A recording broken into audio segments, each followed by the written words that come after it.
Bismillahirrahmanirrahim. Assalamualaikum warahmatullahi wabarakatuh.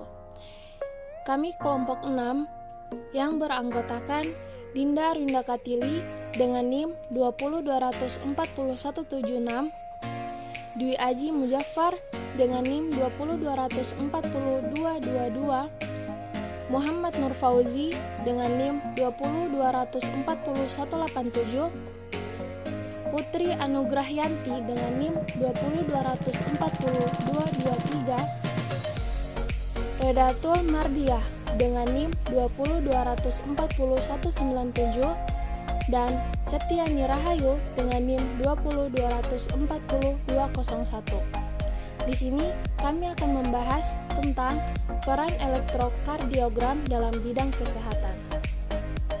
Pengertian elektrokardiogram.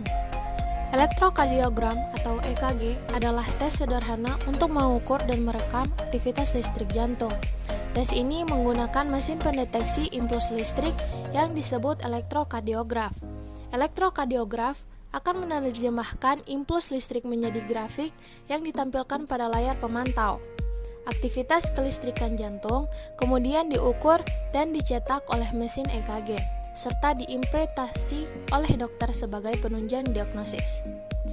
Dokter merekomendasikan EKG bagi pasien yang mengalami gejala-gejala gangguan jantung seperti nyeri dada, sulit bernapas, cepat lelah dan lemas, berdebar-debar, dan gangguan irama jantung. Fungsi dari elektrokardiogram atau EKG berasal dari bahasa Inggris electrocardiogram atau ECG. Tes ini adalah salah satu yang paling sederhana dan cepat untuk memeriksa kondisi jantung. Elektroda atau semacam stiker plastik kecil yang ditempelkan ke kulit akan diletakkan di titik-titik tertentu di dada, lengan, dan kaki. Elektroda tadi kemudian disambungkan ke mesin EKG melalui kawat timah. Aktivitas listrik jantung kemudian akan diukur, dicatat, dan dicetak di kertas. Tidak ada listrik yang dialirkan ke tubuh selama prosedur ini. Rangsangan listrik alami di tubuh menciptakan kontraksi di beberapa bagian jantung agar darah bisa terus mengalir secara normal. Kontraksi ini yang menghasilkan denyut jantung. EKG merekam rangsangan ini untuk melihat seberapa cepat jantung berdetak, apakah ritme jantung stabil atau tidak beraturan, dan seberapa kuat dan teratur rangsangan listrik ini bergerak melalui bagian-bagian pada jantung. EKG bisa dilakukan sebagai pemeriksaan rutin untuk screening penyakit jantung.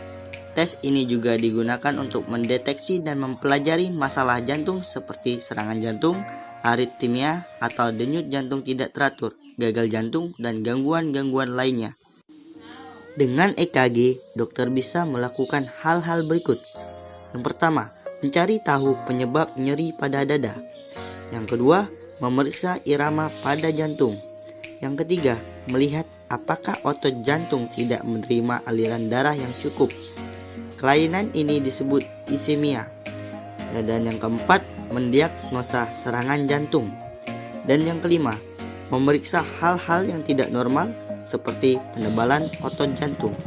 Dan yang terakhir, mendeteksi ketidaknormalan elektrolit seperti kadar potasium yang tinggi atau kalsium yang terlalu rendah atau tinggi. Mengevaluasi keluhan-keluhan yang mungkin berhubungan dengan jantung seperti kelelahan yang amat sangat, sesak nafas, pusing, atau pingsan secara tiba-tiba. Menentukan kesehatan pasien secara keseluruhan sebelum prosedur seperti pembedahan atau setelah pengobatan untuk kondisi seperti serangan jantung, endokarditis, atau peradangan infeksi pada beberapa kutub jantung, atau setelah operasi jantung, pemasangan kateter jantung. Memeriksa kerja baja mager yang telah terpasang. Menentukan seberapa efektif obat untuk penyakit jantung. Yang terakhir, mencatat kerja jantung saat pemeriksaan fisik untuk digunakan sebagai pembanding ketika tes EKG dilakukan kembali pada pemeriksaan selanjutnya. Selanjutnya akan disampaikan oleh teman saya mengenai cara menggunakan alat elektrokardiogram atau EKG. Cara menggunakan alat elektrodiogram atau EKG. Yang pertama, persiapan pasien. Persiapan pasien untuk EKG mencakup informed consent pasien, cek identitas, serta persiapan pemasangan elektroda. Pemberian informed consent oleh pasien dilakukan jika pasien sadar, sedangkan jika pasien tidak sadar, maka informed consent dilakukan oleh keluarga atau pengantar pasien. Bagian kedua, persiapan pemasangan elektroda. Persiapan yang perlu dilakukan oleh pasien sebagai berikut. Yang pertama, membuka baju pada pasien wanita, sepatu, kaos kaki, sarung tangan, jam, gelang, dan aksesoris yang terbuat dari logam. Memastikan bagian yang ditempelkan elektroda bersih, bila perlu harus diusap dengan kasa atau alkohol. Mencukur bulu pada dada pria atau bulu dada yang lebat yang dapat mengganggu perlekatan elektroda. Bagian nomor 3 adalah peralatan. Alat rekam jantung atau EKG harus dipastikan selalu berfungsi dengan baik sehingga perlu dikalibrasi secara berkala. Terhadap berbagai macam alat EKG, tetapi secara umum memiliki komponen sebagai berikut. Yang pertama, mesin atau alat perekam biasanya dilengkapi dengan layar untuk melihat pola aliran listrik sebelum direkam atau dicetak pada kertas. Yang kedua, kabel penghubung elektroda dengan mesin. Yang ketiga, gel untuk menempelkan elektroda pada kulit pasien. Yang berikutnya adalah kasa dan alkohol. Bagian nomor 4, posisi pasien. Posisi tidur pasien atau supin, atau jika pasien merasa tidak nyaman, maka pemeriksaan dapat dilakukan dengan posisi follower. Pasien yang diperiksa dengan posisi selain supin harus dicatat dalam laporan EKG. Pemeriksaan harus dipastikan jika pasien tidak ada menyentuh logam. Yang kelima adalah prosedural. Prosedur pemeriksaan EKG terdiri dari pemasangan elektroda di ekstremitas, elektroda prekordial, dan perekaman. Bagian keenam, pemasangan elektroda di ekstremitas. Pemasangan elektroda pertama adalah elektroda di ekstremitas. Prinsip pemasangan adalah elektroda dipasang di distal dari bahu dan pinggang sehingga tidak harus tepat pada pergelangan kaki dan pergelangan tangan. Namun, pemasangan elektroda tepat pada pergelangan tangan dan pergelangan kaki masih jadi pilihan utama karena ditemukan perbedaan durasi dari voltage EKG apabila elektroda dipasang di tempat lain. Bagian nomor 7 adalah pemasangan elektroda prekordial. Beberapa hal yang perlu diperhatikan dari pemasangan elektroda prekordial adalah yang pertama, penempatan elektroda prekordial seringkali mengalami kesalahan terutama penempatan F1 dan F2 yang terlalu tinggi. Yang kedua, perhitungan sela iga dimulai dari bawah tulang iga pertama, bukan di atasnya, atau antara tulang iga pertama dan flavicula. Yang ketiga, perhitungan sela iga agar lebih tepat dapat dilakukan dengan penemuan dahulu ulus Ludovic, yaitu tonjolan pada pertemuan korpus dan manibrum, yang pada umumnya sejajar dengan tulang iga kedua dan lain-lain. Yang kedelapan, perekaman. Pada saat perekaman, pasien harus dalam keadaan tenang dan tidak bergerak.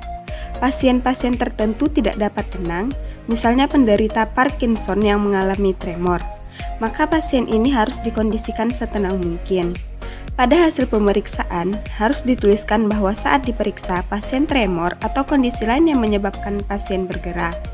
Hal-hal lain yang harus dicatat di hasil perekaman EKG termasuk identitas pasien, waktu pemeriksaan, kondisi pemeriksaan yang di luar standar, misalnya pasien dalam keadaan duduk, keluhan pasien selama pemeriksaan, misalnya nyeri dada.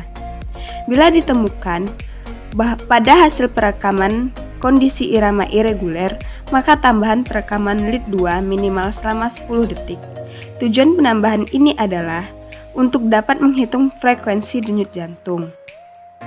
Selanjutnya, cara membaca hasil elektrokardiogram atau EKG. Bila normal, maka hasil tes akan menunjukkan detak jantung antara 60 hingga 100 per menit, irama jantung konsisten dan rata.